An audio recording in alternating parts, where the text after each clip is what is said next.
So, I don't know what to tell you. All I know is it was bad enough.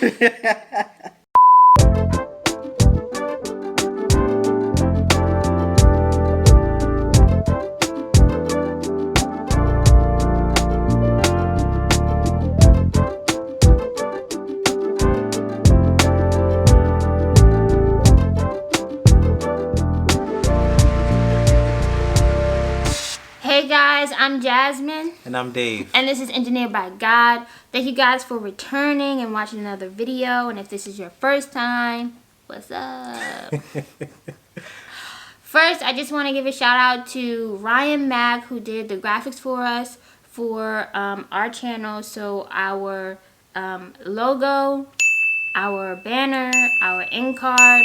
Thank you for putting up with us. Thank you for going through the different variations. Man, we are terrible clients. No idea what we want at all. We don't know what we want, but we know what we don't want. Right. It's not a good place to be. But she dealt with us. She stuck it out, and we got a bomb result. So thank you, Ryan, and we'll put her information in the description. So today we are kicking off a series, a Parenthood series that we want to have on the channel. So Dave and I will be talking about how parenthood has affected different areas of our lives. So today we are talking about how parenthood has affected our marriage. Mm-hmm. Yeah. And so I guess we'll just start with how parenthood has changed our interaction, with each other. I want to go first. All right. So if you watch the Getting to Know Us video, you'll know that one of our favorite things about us is our dynamic together, right? Jazz, the wife, I know very well. Like, I know her very well. Sometimes I feel like I can just look at her and just know exactly what she's thinking. It's scary sometimes. All the times it's true. Like, I really know her really well. But Jazz, the mom, is somebody who's new to me. Like, there are things that she's expecting in Jazz, the mom mode that I don't know how to anticipate because, well, especially when Josiah was first born, because this is a new person. This is a new bond, a new layer to her that I'm trying to learn as we go. So I definitely think initially when becoming parents that interaction with you was a little more challenging because I'm focused on Jasmine's the wife needs, right? Like keeping the house in order or, checking on you emotionally, right? But Jasmine, the mom, is like, take this baby. You know what I mean? So like figuring that out, that's how I feel it impacted our interaction. Yeah. And I think, for me, I also had to get better at communicating my needs effectively with Dave. And not only telling him what I needed, but being very specific or detailed on how to get there. Because I don't know, I just think moms and dads, like, they approach situations very differently. Like, if I know that, okay, we have to be this place, then I'm like, okay, I need to prepare by doing this, and this, and that. I need to pack the bag with this, and that. And then I need to do this, and then we can go. Dave was like, all right, so we get to like an hour before we gotta leave, and it's like, okay, he gonna get dressed, and then it's like, now what? I kind of tackle the task when I get to them, like, yeah. You know what I mean, as opposed to thinking, 10 steps ahead sometimes. Right. So I mean, legit. But did you die though? Oh my gosh. But legit, I know one of the things, like an example, is when I went back to work, and now I have to prepare in the morning. I have to prepare at night so I can get Josiah ready so I can take him to whoever's going to watch him the next day. So part of that, I was also pumping. I was nursing. So I had to come home. I had to store all the milk that I pumped. I have to clean the bottles, clean the pump parts. I have to empty out his bag from the day before. I have to clean the bottles that I put the milk in for him. I have to pack his bag, like those type of things. And I just told Dave in the beginning, like, you need to help me do this. You need to help me prepare for the next day. I realized that he wasn't doing the things I wanted him to do. So what did I do? I realized he was like, you gotta tell, I don't know what to do. You told me to pack the bag. I don't know what goes in the bag. So I wrote him a list. And now I'm happy because he's doing what I want him to do. And he's happy because he has clear direction. And he's happy that he can, satisfy me, fulfill my needs. So that's just a small example. But there are a bunch of different examples like that. That's a trivial one, a minor one, but it worked. Honestly, it's like this is a new dynamic, right? And so your interactions are going to change, but you are in control of that, and you guys have the tools because you guys have made it in one area in terms of being husband and wife, and you can use some of those same tools to help you as mom and dad. One thing I will recommend though, if you can, try not to get pregnant in the first year of your marriage. I just think first year is tough enough, there's a lot to add. But do what you want. But if you can avoid it, all right. Because you know what babies impact? Quality time. Or lack thereof. I looked up the definition of quality time. Okay. And it was like, because I like to just know definitions. I don't know. So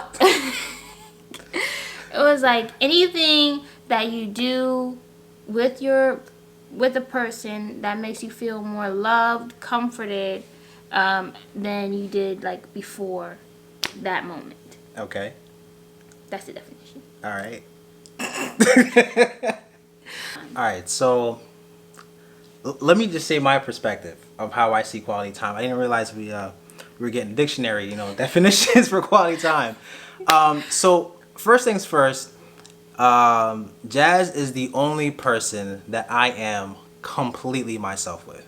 Like everybody else, doesn't really matter who it is. Everyone gets a version of me. You know what I mean? My parents get a version, my friends get a version, my siblings. Everyone gets like a piece of me that's not the full me because I'm just not that comfortable with everyone just to show them my complete self. Yeah. So that's reserved for Jazz, right? And so for me, there's two types of quality time for me personally. Mm-hmm. There's the unintentional quality time and the intentional quality time. Mm-hmm. So for me, unintentional is just like us doing life together, right? We're home from work, we're watching shows, we're eating together, we're talking about other people's drama. Like we're not planning to do anything, but just being together and me being able to be 100% me, that's quality time, that's unintentional. Mm-hmm. The second type is the intentional quality time where we are actively seeking new experiences, seeking new things that will add something new to our relationship, right? Mm-hmm. And how we interact. Mm-hmm. Mm-hmm. And when we had Josiah, I do feel like both areas of our quality time took a hit. Mm-hmm. But at the same time, in terms of the unintentional quality time, we kind of gained a new experience together. And so like raising Josiah was adding to our quality time because it was something new. We were learning new things about each other, and it brought us closer. Seeing him as a father, him seeing me as a mother, it just brought us closer and made us feel all lovey-dovey inside. But then again, at the same time, other things look different. Like in terms of the unintentional time, just chilling, watching TVs, especially as he got older, got more difficult. And also having like deep conversations and whatnot, we had to make sure we carve out that time together. So something that we did is we bought this game. It's called the Skin Deep or I don't know what it's called, but you probably see people doing on YouTube. Mm-hmm. But basically it's a card game that has a bunch of different questions that you ask each other. And so we would go on a walk, maybe with Josiah, and we would take a couple cards with us, and we would just, while we're walking, just ask each other those questions. And that would force us to have kind of deep conversations and ask questions that we may have never asked each other before. And so that was good for us because it allowed us to tap into some, deeper emotions, reveal more of how we're feeling, what we're going through inside with each other. And then that brought us closer and made us more connected. But yeah, so like Jazz was saying, buying that card game and carving out time to like find new ways of still having quality time together. That didn't really need us to travel to Paris. You know what I mean? Something that's easy to do. And overall, I feel like with quality time, your quality time most likely will take some type of hit. But honestly, it's not that it takes a hit; it's that it just changes, right? Your quality time. But if you're not happy with the way your quality time is set up, you can change that. Like there are creative ways that you can form new bonds and new levels of intimacy, even with even with a baby. And intimacy leads to sex. Oh gosh. What? All right, so it's weird talking about sex on camera, and it's gonna go on the internet, but okay. But our sex life. So, that is an area that definitely took a hit. Didn't change, took a hit. It took a hit. I mean, we're way below our average before. I'm not gonna get into the details, but we below. Okay. So, I don't know what to tell you. All I know is it was bad in the beginning. So here's the thing. And it got better as he got older. Full disclosure, right? Jazz and I, we have very like conflicting sex drives. Like when I'm all in and ready to go, she's like, no, not tonight. And when she's like, I'm here, what's up? I'm just like, what? Sex tonight? So it's like that's always been a thing for us in general. I mean, not always, but yeah, it's always been a thing. Okay, always been a thing. And so now it was like an additional hurdle. You know what I mean? But one, I want to say it's normal, right? Yeah. Everybody's gonna have that period, Fluctuating right? sex. Throughout your entire marriage, not even just with parenthood, throughout your entire marriage, it's going to look different. Right, Your sex right. life is going to go up and down.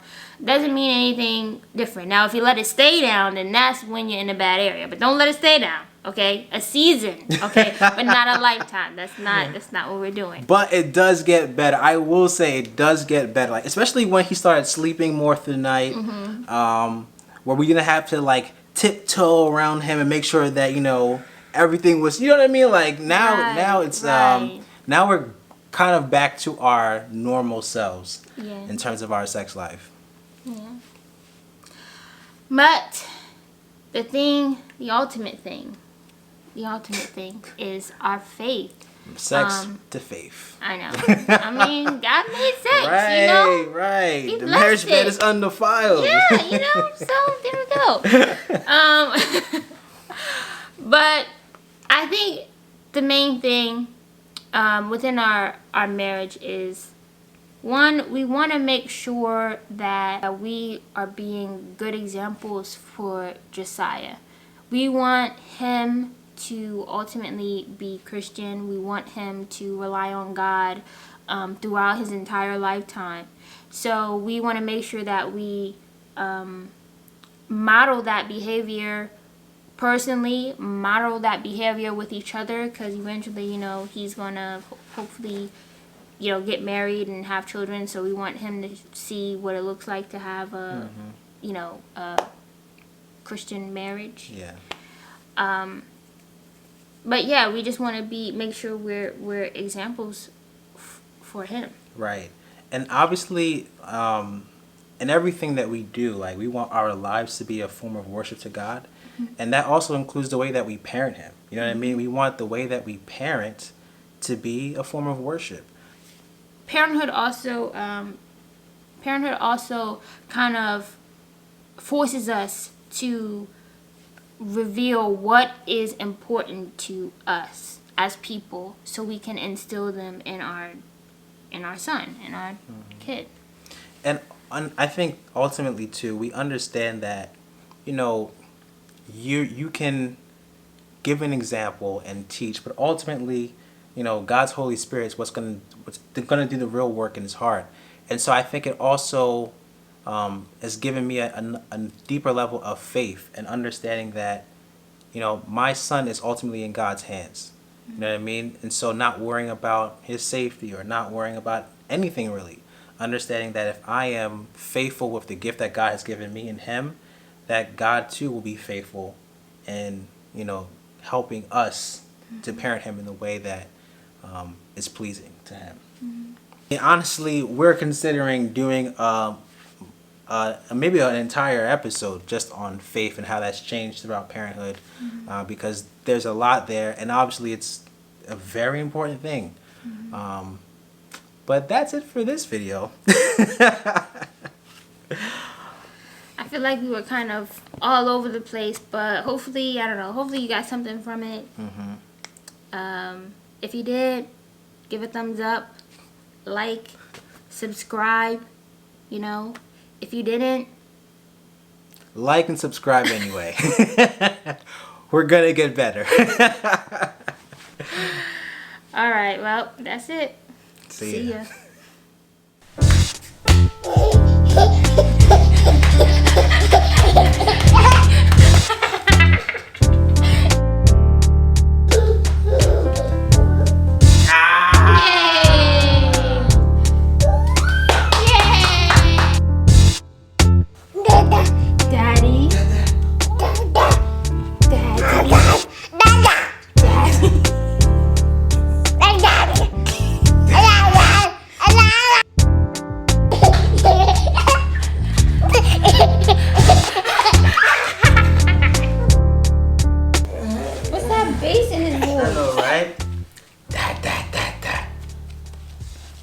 Oh, there so you go. cute.